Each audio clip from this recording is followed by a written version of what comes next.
Hi guys, welcome back to my channel. ಕೆಸೆಟ್ಗೆ ಸಂಬಂಧಪಟ್ಟಂತೆ history rank ಲಿಸ್ಟನ್ನು ಬಿಡಿ ಅಂತಂದೇಳಿ ಹಲವಾರು ಅಭ್ಯರ್ಥಿಗಳು ಕಮೆಂಟ್ ಮೇಲೆ ಕಮೆಂಟ್ ಮಾಡ್ತಾ ಇದ್ರಿ. ಅವರಿಗೋಸ್ಕರನೇ ಈ ಒಂದು ವಿಡಿಯೋವನ್ನು ಮಾಡ್ತಾ ಇರುವಂಥದ್ದು.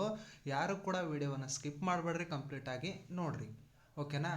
ಇದು ಹಿಸ್ಟ್ರಿ ಸಬ್ಜೆಕ್ಟಿಗೆ ಸಂಬಂಧಪಟ್ಟಂತೆ ರ್ಯಾಂಕ್ ಲಿಸ್ಟು 2025 ಆಗಿರುತ್ತದೆ. ಯಾವ ಅಭ್ಯರ್ಥಿಗಳು ಎಷ್ಟನೇ ರ್ಯಾಂಕ್ ಬಂದಿದ್ದಾರೆ ಅಂತಂದೇಳಿ ಈ ಒಂದು ವಿಡಿಯೋವನ್ನು ನೋಡಿದರೆ ನಿಮ್ಮ ರ್ಯಾಂಕ್ ಗೊತ್ತಾಗುತ್ತೆ. ಇಲ್ಲಿ ನೋಡ್ತಾ ಇರ್ಬೋದು, ದಿವ್ಯ ಸ್ಮೃತಿ ಅಂತಂದೇಳಿ ಇವರು ಒಂದನೇ ರ್ಯಾಂಕನ್ನು ಪಡೆದಿರುವಂಥದ್ದನ್ನು ನೀವು ಇಲ್ಲಿ ಗಮನಿಸಬಹುದು. ನೆಕ್ಸ್ಟ್ ಮಲ್ಲಪ್ಪ ಹನುಮಂತ ಕಂಬಳೆ ಅಂತಂದೇಳಿ ಇವರು 2ನೇ ರ್ಯಾಂಕನ್ನು ಪಡೆದಿರುವಂಥದ್ದು. ಆಮೇಲೆ ಶಾಂಭವಿ ಎಚ್ ಇವರು ಕೂಡ 3ನೇ ರ್ಯಾಂಕನ್ನು ಪಡೆದಿರುವುದನ್ನು ನೀವು ಇಲ್ಲಿ ಗಮನಿಸ್ಬೋದು. ನೆಕ್ಸ್ಟ್ ಯಲ್ಲಪ್ಪ ಅಂತಂದೇಳಿ ಇವರು 4ನೇ ರ್ಯಾಂಕನ್ನು ಪಡೆದಿರುವಂಥದ್ದನ್ನು ನೀವು ಇಲ್ಲಿ ಗಮನಿಸ್ಬೋದು. ನೆಕ್ಸ್ಟ್ ಅನುಪಮ ಕೆ ಎಮ್ ಅಂತಂದೇಳಿ ಇವರು ಕೂಡ 5ನೇ ರ್ಯಾಂಕನ್ನು ಪಡೆದಿರುವಂಥದ್ದನ್ನು ನೀವು ಇಲ್ಲಿ ಗಮನಿಸ್ಬೋದು. ನೆಕ್ಸ್ಟ್ ಹಲವಾರು ಅಭ್ಯರ್ಥಿಗಳು ವಿವಿಧ ರೀತಿಯಾದಂತಹ ರ್ಯಾಂಕನ್ನು ಹೊಂದಿರುವುದನ್ನು ನೀವು ಇಲ್ಲಿ ಗಮನಿಸ್ಬೋದು. ಪ್ರತಿಯೊಂದನ್ನು ನಾನು ಹಿಂಗೆ ತೋರಿಸ್ತಾ ಹೋಗ್ತೀನಿ. ಸ್ವಲ್ಪ ಸ್ಪೀಡ್ ಅನಿಸಿದರೆ ನೀವೇನು ಮಾಡಿರಿ, ಸ್ಲೋ ಮೋಷನಲ್ಲಿ ಇಟ್ಕೊಂಡು 0.25 ಇಟ್ಕೊಂಡು ನೀವೇನು ಮಾಡಿರಿ, ನಿಮ್ಮ ರ್ಯಾಂಕನ್ನು ನೋಡ್ತಾ ಹೋಗಿ. ನೋಡ್ತಾ ಇರ್ಬೋದು ಇಲ್ಲಿ ಸ್ನೇಹ ಎಮ್ ಅಂತಂದೇಳಿ ಇವರು 11ನೇ ರ್ಯಾಂಕ್ ಬಂದಿರುವಂಥದ್ದು. ರಫಿಕಾರ್ 14ನೇ ರ್ಯಾಂಕ್ ಬಂದಿರುವಂಥದ್ದು. ಆಮೇಲೆ ಪವನ್ ಟಿ ಸಿ 17ನೇ ರ್ಯಾಂಕ್ ಬಂದಿರುವಂಥದ್ದನ್ನು ಗಮನಿಸ್ಬೋದು. ಹಲವಾರು ಅಭ್ಯರ್ಥಿಗಳು ವಿವಿಧ ರೀತಿಯಾದಂತಹ ರ್ಯಾಂಕನ್ನು ಇಲ್ಲಿ ಹೊಂದಿರುವುದನ್ನು ನಾವು ಇವತ್ತು ಕಾಣ್ತಾ ಇರ್ಬೋದು. ಈ ಒಂದು ವಿಡಿಯೋವನ್ನು ಸ್ಕಿಪ್ ಮಾಡಿಬಿಡ್ರಿ, ಕಂಪ್ಲೀಟಾಗಿ ನೋಡ್ರಿ. ಸ್ಕಿಪ್ ಮಾಡಿದ್ರೆ ನಿಮ್ಮ ರ್ಯಾಂಕು ಮಿಸ್ ಆಗುವಂತಹ ಸಾಧ್ಯತೆ ಇರುತ್ತೆ. ಮತ್ತು ಈ ಒಂದು ವಿಡಿಯೋ ಡಿಸ್ಕ್ರಿಪ್ಷನ್ ಬಾಕ್ಸ್ನಲ್ಲಿ ನನ್ನ ಟೆಲಿಗ್ರಾಮ್ ಚಾನಲ್ ಲಿಂಕ್ ಕೊಟ್ಟಿರ್ತೀನಿ. ಅದನ್ನು ಜಸ್ಟ್ ಕ್ಲಿಕ್ ಮಾಡಿ ನನ್ನ ಟೆಲಿಗ್ರಾಮ್ ಚಾನಲನ್ನು ಜಾಯಿನ್ ಆಗೋದ್ರಿಂದ ಈ ಒಂದು PDF ಅನ್ನು ನೀವು ಡೌನ್ಲೋಡ್ ಮಾಡ್ಕೊಳ್ಬೋದು. ಇದು ಒಂದು ಹಿಸ್ಟ್ರಿ ಸಬ್ಜೆಕ್ಟ್ಗೆ ಸಂಬಂಧಪಟ್ಟಂತೆ ರ್ಯಾಂಕ್ ಲಿಸ್ಟ್ ಆಗಿರ್ತದೆ. ನೋಡ್ತಾ ಇರ್ಬೋದು ನೀವು 174 ಪೇಜಸನ್ನು ಇಲ್ಲಿ ನಾವು ಕಾಣ್ಬೋದು. ಯಾಕಂದರೆ ಅಷ್ಟೊಂದು ಅಭ್ಯರ್ಥಿಗಳು ಇಲ್ಲಿ ಬರೆದಿರುವುದನ್ನು ನಾವು ಕಾಣ್ತಾ ಇರ್ಬೋದು. 106 ಅಂಕಗಳಿಗಿಂತ ಕಡಿಮೆ ಅಂಕಗಳನ್ನು ಪಡೆದವರ ಹೆಸರನ್ನು ನಾನು ಇಲ್ಲಿ ತಗೊಳ್ತಾ ಇಲ್ಲ, ಓಕೆನಾ.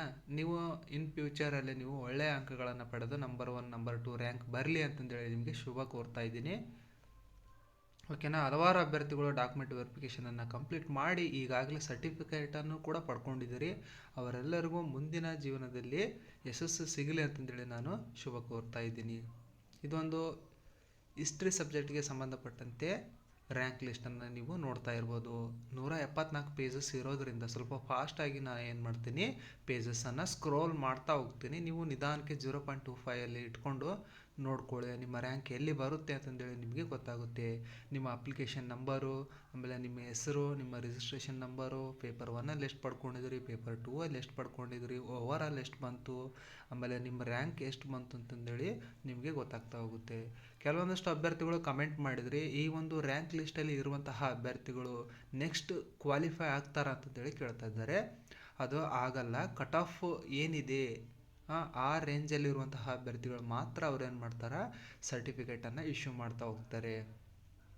ಡಾಕ್ಯುಮೆಂಟ್ ವೆರಿಫಿಕೇಷನ್ ಟೈಮಲ್ಲಿ ಎಲ್ಲ ಅಭ್ಯರ್ಥಿಗಳು ಸರಿಯಾಗಿ ಡಾಕ್ಯುಮೆಂಟ್ಸ್ಗಳನ್ನು ತಗೊಂಡು ಹೋದರೆ ಮಾತ್ರ ಅವ್ರು ಏನು ಮಾಡ್ತಾ ಇದ್ದಾರೆ, ಸರ್ಟಿಫಿಕೇಟನ್ನು ಇಶ್ಯೂ ಮಾಡ್ತಾ ಇದ್ದಾರೆ. ಈಗ SC ST OBC ಎಲ್ಲ ಕ್ಯಾಟಗರಿಗೆ ಸಂಬಂಧಪಟ್ಟಂತೆ ಇನ್ಕಮು ಮತ್ತು ಕ್ಯಾಸ್ಟ್ ಸರ್ಟಿಫಿಕೇಟನ್ನು ನೀವು ಕರೆಕ್ಟಾಗಿ ಕೊಟ್ಟು ಅದರ ಜೊತೆಗೆ ಪಿ ಜಿಗೆ ಸಂಬಂಧಪಟ್ಟಂತೆ ಮಾರ್ಕ್ಸ್ ಕಾರ್ಡ್ಗಳು ಮತ್ತು ಪಾಸಿಂಗ್ ಸರ್ಟಿಫಿಕೇಟ್ ಅಥವಾ ಕಾನ್ವೊಕೇಷನನ್ನು ಸಬ್ಮಿಟ್ ಮಾಡಿದ್ರೆ ನಿಮಗೆ KCET ಪ್ರಮಾಣ ಪತ್ರವನ್ನು ಅವರು ನೀಡುವಂಥದ್ದನ್ನು ನಾವು ಇಲ್ಲಿ ಗಮನಿಸಬಹುದು. ಹಲವಾರು ಅಭ್ಯರ್ಥಿಗಳು ಡಾಕ್ಯುಮೆಂಟ್ ವೆರಿಫಿಕೇಷನ್ಗೆ ಹೋಗಿದ್ದು, ಕೆಲವೊಂದಷ್ಟು ಅಭ್ಯರ್ಥಿಗಳಿಗೆ ಸರ್ಟಿಫಿಕೇಟ್ನ ಇಶ್ಯೂ ಮಾಡಿದ್ದುಂಟು, ಅವರು ಲಕ್. ಇನ್ನೂ ಕೆಲವೊಂದಷ್ಟು ಅಭ್ಯರ್ಥಿಗಳು ಕಡಿಮೆ ಅಂಕಗಳನ್ನು ಪಡೆದಿದ್ದೀರಿ. ನೀವೇನು ಬೇಜಾರಾಗೋಕ್ಕೆ ಹೋಗ್ಬೇಡ್ರಿ. UGC ನೆಟ್ಗೆ ಡಿಸೆಂಬರಲ್ಲಿ ಎಕ್ಸಾಮ್ ಕಂಡಕ್ಟ್ ಮಾಡ್ತಾರೆ. ಅದರಲ್ಲಿ ಒಳ್ಳೆಯ ಸ್ಕೋರನ್ನು ಮಾಡಿಕೊಳ್ಳ್ರಿ. KCET ಆದರೂ ನಡೆಯುತ್ತೆ, UGC ನೆಟ್ ಆದರೂ ನಡೆಯುತ್ತೆ. ಯಾವುದಾದ್ರೂ ಒಂದನ್ನು ಮಾಡಿಕೊಂಡ್ರೆ ಸಾಕು, ನೀವು ಅಸಿಸ್ಟೆಂಟ್ ಪ್ರೊಫೆಸರ್ ಹುದ್ದೆಗಳಿಗೆ ಅಪ್ಲಿಕೇಶನನ್ನು ಸಬ್ಮಿಟ್ ಮಾಡ್ಬೋದು, ಓಕೆನಾ. ಈಗ ಎಲ್ಲ ಅಭ್ಯರ್ಥಿಗಳಿಗೂ ಕೂಡ KCET ಅಥವಾ UGC ನೆಟ್ಟನ್ನು ಮ್ಯಾಂಡೇಟ್ರಿ ಮಾಡಿರೋದ್ರಿಂದ ಸ್ವಲ್ಪ ಕಾಂಪಿಟೇಷನ್ನು ಜಾಸ್ತಿ ಇರುತ್ತೆ, ಓಕೆನಾ. ಈ ಸಲ ನಿಮ್ಗೆ ಏನಾದರೂ ಅಂಕಗಳು ಕಡಿಮೆ ಬಂದಿತ್ತಂದರೆ ಮುಂದಿನ ಸಲ ನೀವು ಒಳ್ಳೆಯ ಸ್ಕೋರನ್ನು ಮಾಡಲಿ ಅಂತಂದೇಳಿ ನಾನು ಶುಭ ಕೋರ್ತಾ ಇರ್ತೀನಿ, ಓಕೆನಾ. ಸಕ್ಸಸ್ಸನ್ನು ನೀವು ಪಡ್ಕೊಳ್ರಿ.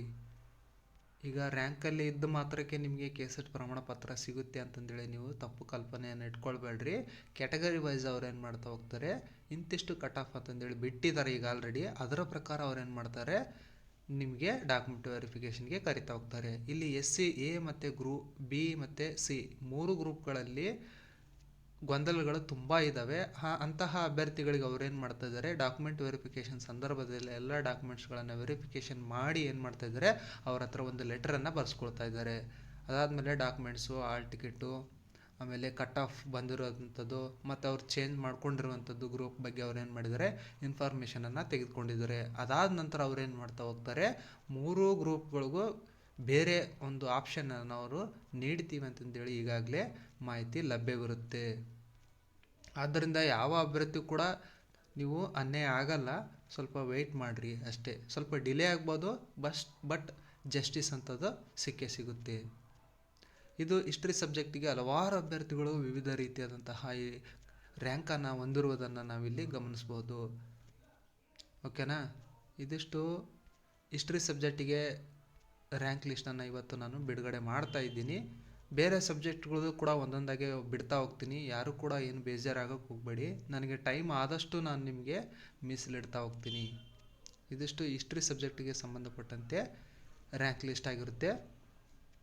106 ಅಂಕಗಳಿಗಿಂತ ಕಡಿಮೆ ಅಂಕಗಳನ್ನು ಪಡೆದವರ ಹೆಸರನ್ನು ನಾನು ಇಲ್ಲಿ ತಗೊಳ್ತಾ ಇಲ್ಲ. ಇನ್ನು ಮಿಕ್ಕುಳಿದಂತಹ ಅಭ್ಯರ್ಥಿಗಳು 106 ಮಾರ್ಕ್ಸ್ಗಿಂತ ಹೆಚ್ಚು ಅಂಕಗಳನ್ನು ಪಡೆದಿರುವಂಥವ್ರನ್ನ ಹೆಸರನ್ನು ನಾನು ಇಲ್ಲಿ ತೋರಿಸ್ತಾ ಇದ್ದೀನಿ. ಅವರು ಕೂಡ ವಿವಿಧ ರೀತಿಯಾದಂತಹ ರ್ಯಾಂಕನ್ನು ಹೊಂದಿರುವುದನ್ನು ಇಲ್ಲಿ ನಾವು ಗಮನಿಸಬಹುದು. ಓಕೆನಾ, ಬೇರೆ ಬೇರೆ ಸಬ್ಜೆಕ್ಟಿಗೆ ಸಂಬಂಧಪಟ್ಟಂತೆ ನೆಕ್ಸ್ಟ್ ವಿಡಿಯೋಗಳು ಬರ್ತಾ ಇರ್ತವೆ. ಯಾರು ಕೂಡ ವಿಡಿಯೋವನ್ನು ಸ್ಕಿಪ್ ಮಾಡಬೇಡ್ರಿ. ಹಾಗೆ ಸಬ್ಸ್ಕ್ರೈಬ್ ಆಗೋದನ್ನು ಮಾತ್ರ ಮರಿಬೇಡ್ರಿ. ಯಾಕಂದರೆ ಬೇರೆ ಬೇರೆ ವಿಡಿಯೋಗಳನ್ನು ನಾನು ಹಾಕ್ತಾ ಇರ್ತೀನಿ, ಅದರಿಂದ ನಿಮಗೂ ಕೂಡ ಹೆಲ್ಪ್ಫುಲ್ ಆಗಬಹುದು. ಓಕೆನಾ, ನೀವು ಎಷ್ಟೋ ರ್ಯಾಂಕ್ ಬಂದಿರ್ಬೋದು ಅಂತಂದೇಳಿ ಹಲವಾರು ಅಭ್ಯರ್ಥಿಗಳಿಗೆ ಕನ್ಫ್ಯೂಷನ್ಸ್ ಇದ್ದೇ ಇರುತ್ತೆ. ಅದಕ್ಕೋಸ್ಕರನೇ ಈ ಒಂದು ರ್ಯಾಂಕ್ ಲಿಸ್ಟನ್ನು ನಾನು ಬಿಡುಗಡೆ ಮಾಡ್ತಾ ಇರುವುದು. ಹಲವಾರು ಅಭ್ಯರ್ಥಿಗಳು ಹಿಸ್ಟ್ರಿ ಸಬ್ಜೆಕ್ಟಲ್ಲಿ ಕಮೆಂಟ್ ಮಾಡ್ತಾಯಿದ್ರಿ, ಬ್ರದರ್ ಹಿಸ್ಟ್ರಿ ಸಬ್ಜೆಕ್ಟ್ದು ರ್ಯಾಂಕ್ ಲಿಸ್ಟ್ ಬಿಡಿ ಅಂತಂದೇಳಿ. ಅವರಿಗೋಸ್ಕರನೇ ಈ ಒಂದು ವಿಡಿಯೋವನ್ನು ಮಾಡ್ತಾ ಇರುವಂಥದ್ದು. ಎಲ್ಲರೂ ಆದಷ್ಟು ಬೇಗ ಈ ಒಂದು ವಿಡಿಯೋಗೆ ಲೈಕ್ ಮಾಡಿರಿ, ಹಾಗೆ ಶೇರ್ ಮಾಡಿರಿ, ಸಬ್ಸ್ಕ್ರೈಬ್ ಆಗೋದನ್ನು ಮಾತ್ರ ಮರಿಬೇಡ್ರಿ. ಯಾಕಂದರೆ ತುಂಬ ಕಷ್ಟಪಟ್ಟು ನಿಮಗೋಸ್ಕರನೇ ಈ ಒಂದು ವಿಡಿಯೋ ಮಾಡ್ತಾ ಇರ್ತೀವಿ. ಲೈಕ್ ಮಾಡೋದ್ರಿಂದ ಏನಾದರೂ ನಿಮಗೆ ತೊಂದರೆ ಆಗುತ್ತೆ ಅನ್ನೋದಾದರೆ ಲೈಕ್ ಮಾಡೋಕ್ಕೆ ಹೋಗ್ಬೇಡ್ರಿ.